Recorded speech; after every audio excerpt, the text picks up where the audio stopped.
Imaginez la scène. On est en pleine compétition olympique. Un haltérophile là sur le plateau. Et son coach doit annoncer le poids de la première barre. Une décision absolument cruciale. C'est ça. Trop lourd et c'est l'échec, la compétition est presque finie. Trop léger, c'est une occasion manquée, peut-être un podium qui s'envole. Le dilemme classique. Et si, au lieu de se fier juste à l'intuition, au comment tu te sens, on avait une donnée objective mesurée quelques minutes avant, à l'échauffement? C'est exactement le pari que la science du sport essaye de relever. Remplacer le subjectif par une mesure quantifiable. Et ça nous amène directement à notre sujet du jour. Tout à fait. Aujourd'hui, on se penche sur un article de recherche qui s'intitule Evaluating Velocity-Based Approaches for Predicting One Repetition Maximum in the Snatch. Une publication de Yaksu Mao, Zhang Weishen et leurs collègues, qui doit paraître dans le Journal of Sports Science and Medicine en 2026. Notre mission, donc, décortiquer cette étude pour comprendre si la vitesse de la barre peut vraiment, de manière fiable, prédire la force maximale d'un athlète. Et surtout, aider les coachs à prendre cette fameuse décision. Et il faut bien comprendre l'enjeu. Cette force maximale, la fameuse répétition maximale, ou 1RM, c'est la référence absolue en musculation, le gramme. Oui, Et jusqu'à maintenant, le choix des charges en compétition, c'est plus un art qu'une science. C'est un mélange d'expérience, de perfs passés. et du feeling du jour. Exactement. L'entraînement basé sur la vitesse, le Velocity-Based Training, promet justement d'apporter de l'objectivité là-dedans. Alors, plongeons au cœur du problème. Cette incertitude le jour J. Le coach doit choisir cette barre d'ouverture, cet opener, et il y a tellement de variables. Ah oui, le stress, la fatigue du voyage, la gestion du poids pour rester dans la catégorie. Tout ça peut perturber la performance. La question, ce n'est pas de savoir quelle était la RMM de l'athlète il y a un mois, mais bien de prédire sa RMM du jour. C'est tout le défi, oui. Et pour y répondre, l'étude, elle s'appuie sur un principe physique assez simple en fait. La fameuse relation entre la charge et la vitesse. C'est ça, c'est très intuitif. Plus la charge que l'on soulève est lourde, Plus on la soulève lentement. Logique. exactement. Et ce qui est fascinant, c'est que cette relation est quasi linéaire. On peut donc la modéliser par une simple... Une droite, tout simplement. Voilà, une droite. On crée en quelque sorte un profil de vitesse de l'athlète pour la journée. D'accord. Et en poussant cette logique, on arrive au concept suivant de l'étude, j'imagine. Oui, le seuil de vitesse minimale, le Minimal Velocity Threshold ou MVT. C'est en gros la vitesse la plus lente à laquelle un athlète peut encore réussir à lever sa charge maximale. Une sorte de vitesse plancher. En dessous, ça ne passe plus. C'est exactement l'idée. Et donc, si on connaît cette vitesse plancher, on peut regarder le profil de l'échauffement, prolonger la droite et voir quelle charge correspond à cette vitesse. Précisément. Cette charge, ce serait la RM prédite pour la journée. On passe d'une sensation à une extrapolation mathématique. Intéressant. L'étude va même plus loin en testant deux types de MVT. D'abord le MVT réel. C'est la vitesse mesurée lors de la dernière 1RM réussie de l'athlète, une donnée historique en quelque sorte. D'accord. Et le deuxième? Le second est plus théorique, c'est le MVT optimal.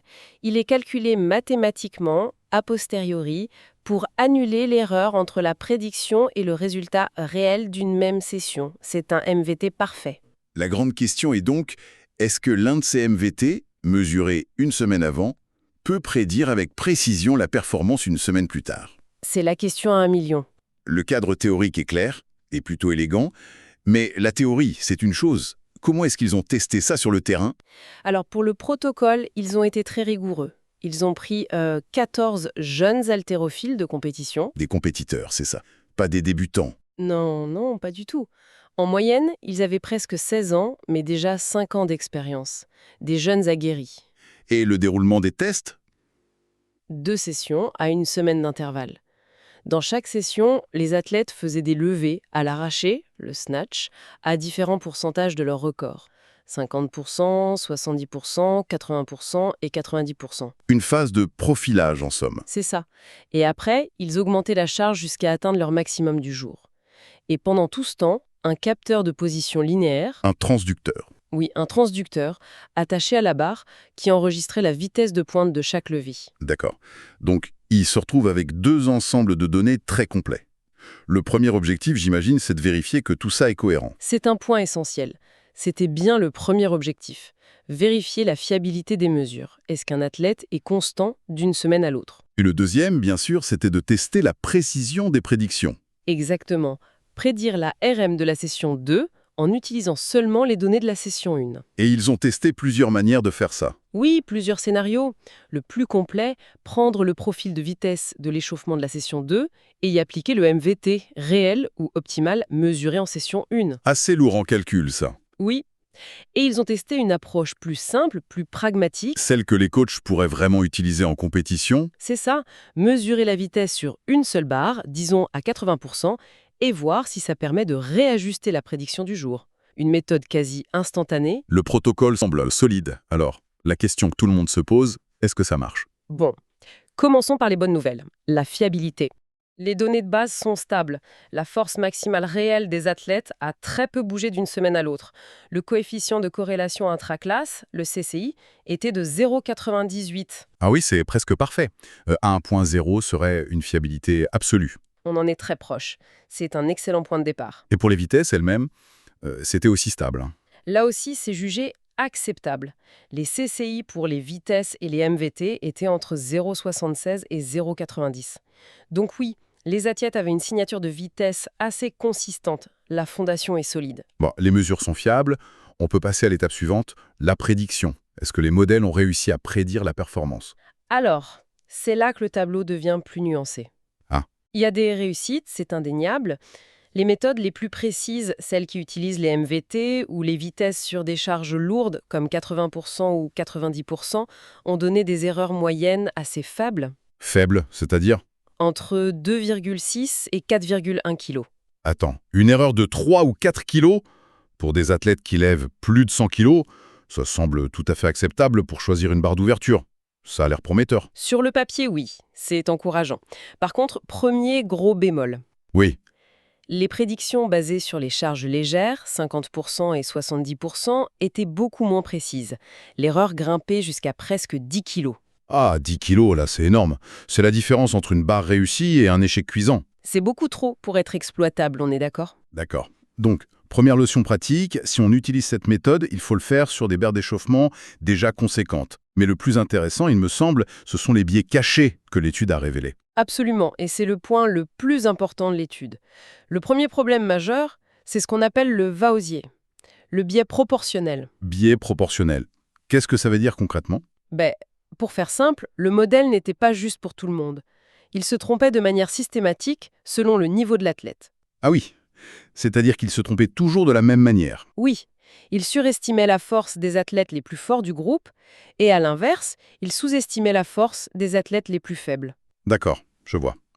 Donc, si le modèle prédit 100 kilos, Il est probable que l'athlète le plus fort du groupe puisse en réalité soulever plus, disons, 105 kg, alors que le plus faible ne soulèvera que 95 kg. C'est extrêmement problématique. oui, parce qu'un coach a besoin d'un outil fiable pour tous ses athlètes, pas juste pour la moyenne, c'est un défaut rédhibitoire. Et ce n'est pas le pire. Ah bon? Non. Le deuxième bémol est peut-être encore plus critique, surtout pour le haut niveau. C'est l'hétérocédasticité. Un mot un peu barbare. Un peu, oui. Mais l'idée est simple. Ça veut dire que l'erreur de prédiction n'était pas constante. Elle augmentait proportionnellement au niveau de performance de l'athlète. Attends une seconde, ça veut dire que plus l'athlète est fort, plus le modèle se trompe? C'est exactement ça. Mais c'est complètement contre-intuitif. C'est justement pour les athlètes d'élite, ceux pour qui chaque kilo compte, qu'on aurait besoin de la plus grande précision. C'est toute l'ironie de la situation. L'outil devient de moins en moins fiable à mesure qu'on monte vers l'excellence. C'est un double peine en fait. Non seulement le modèle se trompe pour les meilleurs, mais l'ampleur de l'erreur est aussi plus grande pour eux. C'est un très bon résumé. C'est presque un échec philosophique pour l'approche. Alors, si on met tout ça bout à bout, qu'est-ce que ça veut dire pour le coach? Il jette son capteur à la poubelle? Ah non, certainement pas. L'idée de fond, elle reste très pertinente. Donc on ne jette pas le bébé avec l'eau du bain. Non, voilà. Le message principal, c'est que ça peut servir de, disons, de variable complémentaire. Ce n'est pas un oracle, mais c'est une donnée objective de plus. Ça vient renforcer ou nuancer la décision du coach? Exactement. Le coach peut se dire, OK, non seulement tu te sens bien, mais en plus, la barre bouge à la bonne vitesse. On peut y aller. Et si un coach voulait quand même l'utiliser, y a-t-il une méthode qui semble être le meilleur compromis? Oui, la méthode utilisant la vitesse à 80% de la RMM. La charge n'est pas encore maximale, donc ça limite la fatigue, mais elle est assez lourde pour que la prédiction soit parmi les plus précises. D'accord. Mais il faut garder en tête qu'elle souffre aussi du biais proportionnel. Le coach doit l'utiliser avec un esprit critique. Et il faut aussi parler des limites de l'étude elle-même, j'imagine. Absolument. Et les auteurs sont très honnêtes là-dessus. D'abord, tout ça a été fait hors saison. Le stress d'une vraie compétition pourrait tout changer. C'est un point crucial. La relation charge-vitesse n'est peut-être pas la même avec l'adrénaline. Tout à fait. Et puis, l'étude a été menée sur de jeunes athlètes masculins. Rien ne dit que ça s'appliquerait de la même façon à des athlètes féminines ou à des seniors plus expérimentés. Une dernière limite impue. Oui, la fatigue induite par le protocole lui-même. Enchaîner des levées jusqu'à l'échec, ce n'est pas vraiment un échauffement de compétition. C'est une grosse séance. Du coup, la conclusion des auteurs est assez prudente, je suppose. Très prudente. Ils disent que les coachs doivent aborder cette technologie avec prudence. Ce n'est pas une formule magique, c'est un outil de plus dans la boîte à outils. En résumé donc, mesurer la vitesse à l'échauffement, c'est prometteur pour objectiver les décisions. Mais en l'état, ce n'est ni assez précis, ni assez fiable pour être utilisé seul. Surtout à cause de ces biais statistiques qui pénalisent les athlètes aux extrêmes du spectre. La technologie aide, mais l'œil de l'expert et le dialogue avec l'athlète restent, pour l'instant, irremplaçables. Absolument. Et ce qui est fascinant, c'est de se demander quelle est la suite. L'étude se concentre sur une seule variable, la vitesse verticale de la barre. Oui. Mais la réussite d'un arraché, c'est infiniment plus complexe.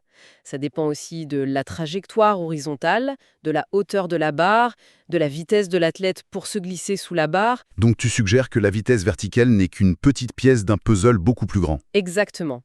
La prochaine révolution, ce n'est peut-être pas une meilleure prédiction de l'ARM, c'est peut-être l'intégration de toutes ces données en temps réel. C'est-à-dire, On peut imaginer un système qui, à l'échauffement, ne donnerait pas juste un chiffre, mais un score global de préparation technique. Un algorithme qui dirait au coach « Attention, la barre bouge vite, mais la trajectoire est mauvaise aujourd'hui. » ou au contraire, la vitesse est là, la technique est parfaite, c'est peut-être le jour pour tenter un record. Voilà, ça, ce serait une véritable aide à la décision, bien plus complète. Une vision très prometteuse pour l'avenir. En tout cas, notre analyse n'est qu'un survol.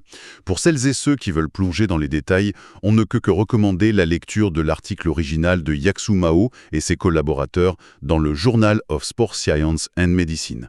C'est un excellent exemple de la manière dont la science progresse. Elle montre le potentiel des nouvelles technologies, tout en nous rappelant de rester critiques face aux données. Absolument. Et pour ne pas manquer nos prochaines analyses approfondies de recherche qui, comme celle-ci, sont à la croisée de la science et de la performance, pensez à vous abonner et à activer les notifications.